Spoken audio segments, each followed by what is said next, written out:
Oke, halo semua. Hari ini kita akan mempelajari mengenai paham liberalisme, sosialisme, demokrasi, pan-islamisme, dan nasionalisme.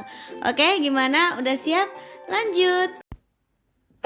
Tunggu. Hari ini kita bahas paham liberalisme, sosialisme, dan komunisme saja, sisanya pertemuan yang akan datang. Oke.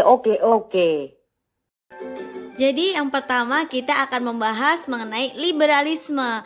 Nah, liberalisme ini adalah sebuah ideologi, pandangan filsafat dan tradisi politik yang didasarkan pada pemahaman bahwa kebebasan dan kesamaan hak adalah nilai politik yang paling utama. Nah, jadi apa sih yang dimaksud kebebasan di sini? Kebebasan di sini itu yang dimaksud adalah kebebasan individu, diantaranya kebebasan beragama, terus bebas dari penindasan dan kesetaraan di hadapan hukum.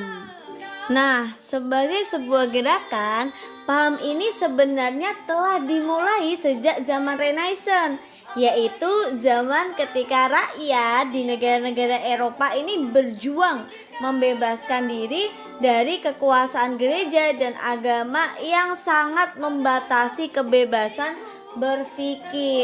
Dan secara khusus, paham liberalisme ini punya andil besar terhadap lahirnya penemuan-penemuan besar dalam sejarah. Nah, perwujudannya ini dapat dilihat dalam bentuk revolusi industri di Eropa dalam rentang waktu 1750 sampai 1850. Nah, hal ini mengakibatkan pertumbuhan ekonomi di Eropa.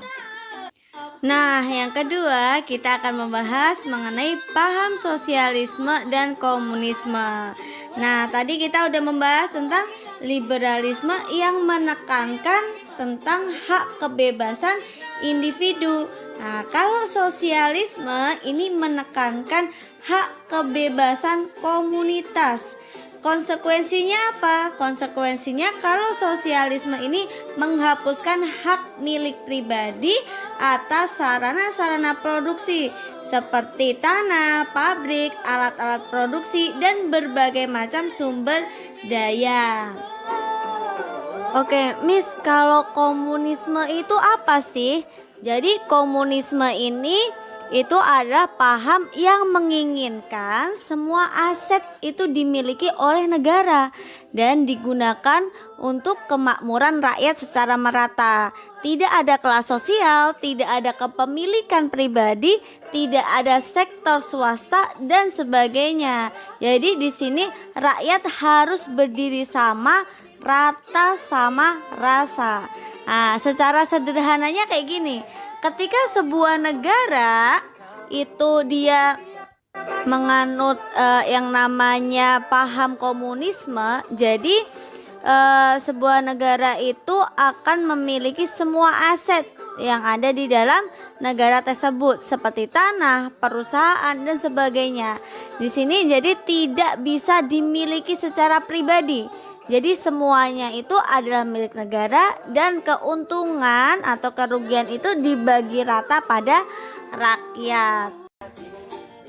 Oke, demikian materi kita hari ini. Untuk paham demokrasi, pan-islamisme, dan nasionalisme akan kita bahas di pertemuan selanjutnya. Bye-bye.